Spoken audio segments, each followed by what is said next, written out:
कहानी शुरू होती है एक मॉल से, जहां एक अमीर लड़की सारा का एक्स बॉयफ्रेंड उसे परेशान कर रहा था और इसी झगड़े में उसकी हाई हील्स पर कॉफी गिर जाती है। सारा परेशान होती है कि तभी एक नौजवान लड़का सामने आता है। घुटनों के बल बैठकर अपनी शर्ट से सारा के जूतों से दाग साफ करने लगता है। ये देखकर उसका एक्स और भी जला भुन जाता है। सारा उस लड़के को डेट पर चलने का ऑफर देती है, लेकिन उसका ध्यान काउंटर पर रखे शॉपिंग बैग्स पर होता है। वो मना कर देता है। ये देखकर सारा झल्लाकर अपनी ब्लैक गोल्ड क्रेडिट कार्ड निकालती है और सारे डिजाइनर बैग्स खरीद लेती है। अगले दिन वो सीधा उस लड़के के घर पहुंच जाती है एक खास ऑफर के साथ। उसके मम्मी पापा हैरान रह जाते हैं कि उनकी बेटी अचानक इतनी सीरियस क्यों हो गई है। असल में सारा एक बहुत बड़े बिजनेस एम्पायर की वारिस थी, लेकिन माँ बाप के तलाक के बाद उसका सौतेला भाई उसकी विरासत का सबसे बड़ा दुश्मन बन गया था। सारा को शक था कि उसका सौतेला भाई किसी एक्ट्रेस के साथ अफेयर में है। जब वो इसकी जांच कर रही थी तभी एक अजीब सा लड़का उसके सामने आया। सारा ने उसकी मदद लेने से मना किया, लेकिन उसने कुछ ऐसा कहा जिसे सारा मना नहीं कर सकी और फिर सारा को उसी के साथ बैठकर चादरें तय करनी पड़ी। धीरे धीरे दोनों के बीच की दूरियां कम होने लगी और सारा का ध्यान उसकी जांच से भटकने लगा। पता चला उस लड़के का नाम यूनन हाउ था और वो एक्ट्रेस ने सारा को फंसाने के लिए प्लान बनाया था। एक दिन सारा एक कैफे गई जहां सारी लड़कियां एक ही लड़के को देख रही थी। वो था यून हाउ, जो अब वहां बारिश्ता बन चुका था। पहले तो सारा ने उसे नजरअंदाज किया, लेकिन जब बिलिंग के वक्त उसे 2 बार डिस्काउंट मिला और उसके कप पर दिल बना हुआ था तो सारा मुस्कुरा दी। इसके बाद जहां जहां सारा जाती यह किसी ना किसी बहाने से वहां पहुंच जाता। यहां तक कि मॉल में भी वो चुपचाप एक लाल गुलाब देकर चला गया। सारा सोचने लगी कि कहीं ये कोई नया फ्लर्टिंग स्टाइल तो नहीं। कुछ दिनों बाद जब सारा अपने ऑफिस में काम कर रही थी तो बाहर अचानक हंगामा मच गया। एक डिलीवरी बॉय बिना परमिशन अंदर घुस आया। सारा थोड़ी नाराज हुई, लेकिन वो डिलीवरी बॉय कहता है कि वो लेटर सिर्फ असली रिसीवर को ही देगा और सारा का आईडी देखने की जिद करता है। गुस्से में सारा आईडी टेबल पर पटक देती है, लेकिन अगले ही पल समझ जाती है कि वो डिलीवरी बॉय और कोई नहीं, खुद यून हाउ था। अब तो सारा को पक्का शक हो गया कि यह लड़का कुछ बड़ा खेल खेल रहा है, लेकिन बेचारा यून हाउ भी गलत समझा जा रहा था। उसका सपना था एक दिन पादरी प्रिस्ट बनना और इसी सपने को पूरा करने के लिए वो कई जगहों पर काम कर रहा था। लेकिन कहानी यहीं खत्म नहीं होती। दरअसल सारा के पापा एक रईस खानदान के दामाद बने, इसलिए उन्हें अपनी पहचान बनाने के लिए बहुत संघर्ष करना पड़ा था और सारा भी एक पावरफुल वुमन होने के कारण अक्सर समाज की जजमेंट का शिकार होती थी। सारा एक दिन कंपनी के शेयर होल्डर मीटिंग में गई जहां उसे लगा कि अब जाकर उसको टैलेंट को पहचान मिल रही है, लेकिन वहां के कुछ बूढ़े बिजनेसमैन उसकी काबिलियत की तारीफ करने की बजाय सस्ते मजाक उड़ा रहे थे। ये सब सुनकर सारा को बहुत बुरा लगा, लेकिन वो वहां किसी से कुछ कह नहीं पाए। गुस्से में आकर उसने अपनी कार धोते धोते अपना गुस्सा निकालना शुरू किया। तभी वहां यूनाओ आया और बोला, कार वॉश का खर्चा मैं दूंगा, बस बदले में एक कॉफी पिला देना। सारा मान गई और दोनों पास के कैफे में बैठ गए। वहां सारा ने खुद के लिए स्टेक ऑर्डर कर लिया और यूनाहो बस चुपचाप बैठा उसे देखता रहा। सारा ने अपने दिल की बात तो नहीं बताई, लेकिन उसे पूछ लिया, तुम हर जगह मुझे क्यों मिल जाते हो? यह इत्तेफाक कुछ ज्यादा नहीं हो रहा? यूनाहो ने बताया कि उसका असली सपना एक पादरी बनने का था, यानी एक तरह का सन्यासी बनने का, लेकिन उसकी मां को यह बिल्कुल पसंद नहीं आया और दोनों के बीच जबरदस्त झगड़ा हुआ। आखिरकार यूनाह ने घर छोड़ दिया और तय किया कि वो अब जमकर मेहनत करेगा ताकि अपने परिवार को आर्थिक रूप से संभाल सके। दूसरी ओर सारा भले ही अरबपति थी, लेकिन अपनी जिंदगी को लेकर बहुत लापरवाह थी। उसका आलीशान बंगला गंदगी से भर चुका था। जब एक दिन उसने अपने घर की हालत देखी तो तुरंत क्लीनिंग सर्विस को कॉल कर दिया और बोली, 10 हाउसकीपर भेजो अभी। लेकिन जब दरवाजा खुला तो सामने सिर्फ एक लड़का खड़ा था और वो था यूनहाउ, जो अब सारा के घर को साफ करने आया था। यूनानहाउ को तो पता भी नहीं था कि यह घर उसी सारा का है। जैसे ही उसने घर देखा उसने मन ही मन सोचा, अब समझ आया क्यों ताकतवर क्लीनर की जरूरत थी। उसने काम शुरू किया और थोड़ी देर में घर चमक उठा।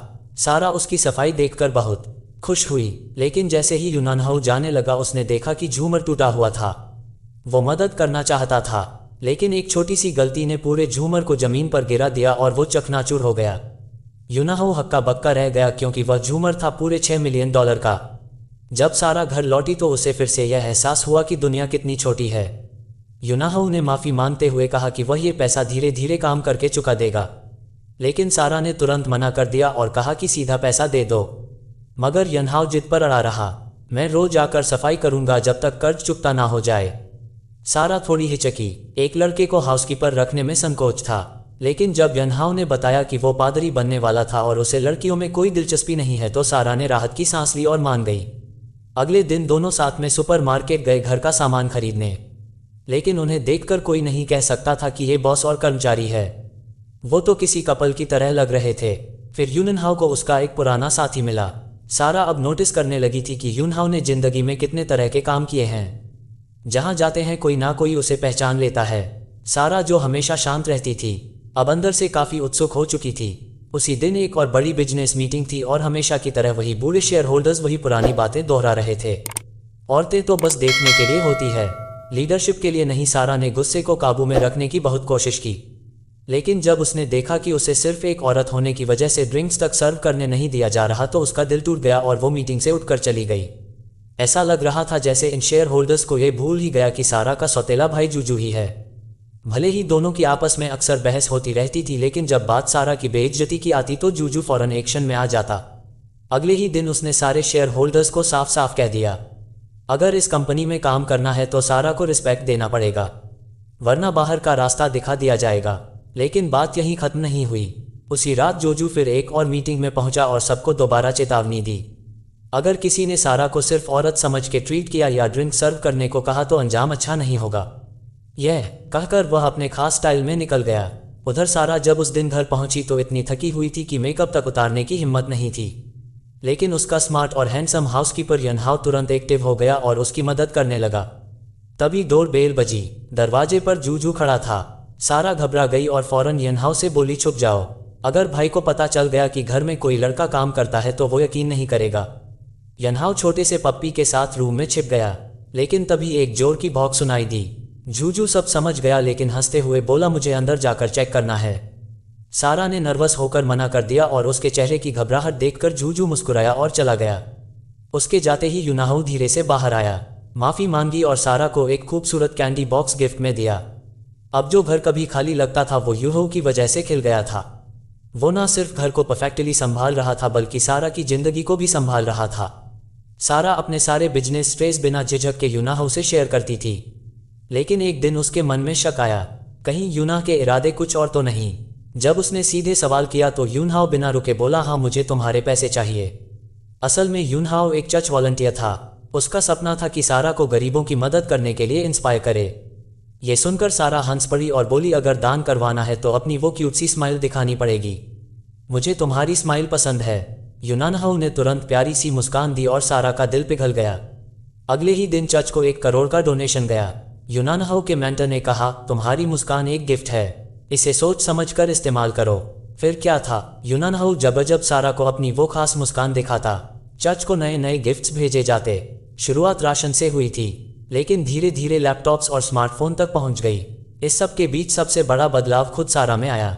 जो कभी एक ठंडी और स्ट्रिक्ट बिजनेस वूमन थी, वो अब एक प्यारी और चुलबुली लड़की बन गई थी। उसका क्वीन वाला एटीट्यूड तो बरकरार था, लेकिन अंदर से मासूमियत आ चुकी थी। एक दिन यूहाओ का छोटा पप्पी अचानक भाग गया। सारा और यूहाओ उसके पीछे भागे। दरवाजे पर पहुंचे ही थे कि एक फेमस एक्ट्रेस सामने आ गई। माहौल टेंस हो गया। ये वही एक्ट्रेस थी जिसे सारा ने एक बार अपने भाई जूज की लव लाइफ के चलते इन्वेस्टिगेट किया था। अब जब उसने यूनहाओ को सारा के घर में देखा तो गलतफहमी हो गई। सारा कुछ कहने ही वाली थी कि यूनहाओ ने उसे अचानक अंदर खींच लिया। सारा हैरान रह गई, लेकिन यूनहाओ की अगली बात ने उसे और भी चौंका दिया। जिस झूमर को यूनहाओ ने तोड़ा था वो असल में बहुत महंगा नहीं था। उसने पैसे दिए, तोहफे दिए और सारा से आधिकारिक तौर पर अलविदा कह दिया। सारा के दिल में हजारों भावनाएं थी, लेकिन उसके पास उसे रोकने का कोई बहाना नहीं था। फिर पहली बार वो सारा जो कभी किसी के सामने अपने जज्बात नहीं दिखाती थी, उसने उस लड़के से जो उससे 12 साल छोटा था एक ऐसा सवाल पूछ लिया जिसकी किसी को उम्मीद नहीं थी। सारा के जन्मदिन पर उसके पापा ने उसे एक कैंडोला पौधा भेजा, जिसका मतलब था खुशियां आएंगी। ये देखकर सारा के दिल में हल्की सी गर्माहट हुई। अगले दिन फैमिली गेट टुगेदर था। सारा को लगा शायद यह उसके बर्थडे के लिए है, लेकिन जब उसने वहां एक एक्ट्रेस को देखा उसका मूड खराब हो गया। असल में ये पार्टी उसके भाई जूजू और उसकी गर्लफ्रेंड के लिए थी। मगर तभी जूजू ने एक गिफ्ट निकालकर सारा को दिया, यानी वह उसका बर्थडे नहीं भूला था। पार्टी के बाद जब सारा जा रही थी तो वही एक्ट्रेस उसे रोकती है। अब भी उनके बीच थोड़ी गलतफहमी बाकी थी, लेकिन जो उसने कहा उसने सारा के दिल को अंदर तक चीर दिया। जैसे सारा को बस किसी बहाने की तलाश थी।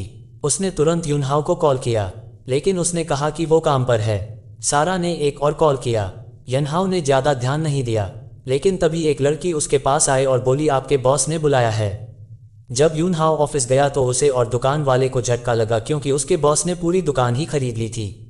अब वो सारा के साथ डिनर टेबल पर बैठा था। उसे लगा कि सारा फिर से उन बूढ़ों की वजह से दुखी है, लेकिन सारा ने कहा इस बार दुख परिवार की वजह से है। जिस बर्थडे पार्टी को वो अपना मान बैठी थी, असल में वो उसके लिए थी ही नहीं। यनहाओ थोड़ा घबरा गया और बोला, मैंने तुम्हारा आईडी देखा था, तुम्हारा बर्थडे तो आज नहीं है। सारा ने मुस्कुराते हुए कहा, मेरी असली जन्मतिथि आईडी से अलग है। यनहाओ ने यह बात दिल में बैठा ली। उसने वेटर को बुलाया और बिल भरने की बात की। सारा ने मना किया, लेकिन यूनहाओ अड़ा रहा। शाम को जब सारा ऑफिस से निकली तो युहाओ बाहर उसका इंतजार कर रहा था। सारा को थोड़ा अजीब लगा कि युहाओ इतना इनिशिएटिव ले रहा है, लेकिन तभी उसने एक बर्थडे केक निकाला।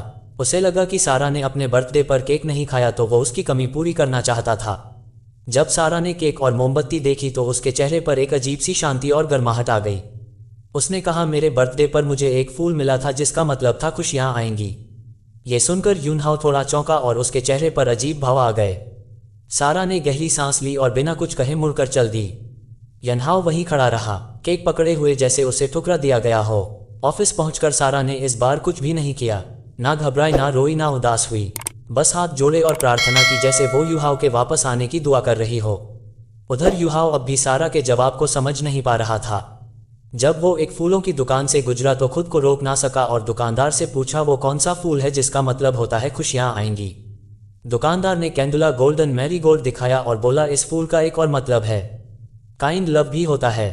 जुदाई का दर्द उस पल कुछ ऐसा था कि सारा भी उसी फूल को देख रही थी और वही मतलब पढ़ रही। फिर एक दिन उसने यूनहाओ को अपनी तरफ आते देखा, उसी सुनहरे मैरीगोल्ड के फूल के साथ। जैसे ही सारा उसके करीब पहुंची, यूनहाओ ने वो फूल उसकी तरफ बढ़ाया। सारा की उम्मीदें पल भर में टूट गई। यूनहाओ की ये मासूम सी हरकत उसके लिए और भी ज्यादा तकलीफदेह बन गई, क्योंकि अब सारा समझ गई थी कि उसकी यह मदद असल में उसे और ज्यादा तकलीफ दे रही थी। इस बार सारा ने बिना कुछ कहे पीछे मुड़कर चलना शुरू कर दिया, लेकिन यूनहाओ ने कुछ कहा। सारा पलटी, उसे गहराई से देखा और फिर जवाब दिया। यूनहाओ अब भी उलझन में था। शायद उसके जज्बात बदल चुके थे, लेकिन ये बदलाव उसके लिए भी आसान नहीं था। उसने ठान लिया कि इस मुश्किल को वो खुद पार करेगा। फिर एक दिन सारा के ऑफिस में एक अनजाना मेहमान आया। उसका नाम था चोइको। वह साउथ कोरिया वापस जा रहा था, लेकिन उसके पास सारा के लिए एक खास संदेश था। सारा थोड़ी उलझन में पड़ गई। वो जानती थी कि उसके पिता और उनकी पहली पत्नी से पैदा हुई होने के बावजूद उसे विरासत में हिस्सा मिल सकता था, लेकिन उसका भाई जोजू, जो चेयरमैन लिन का असली पोता था, ज्यादा हकदार माना जाता था।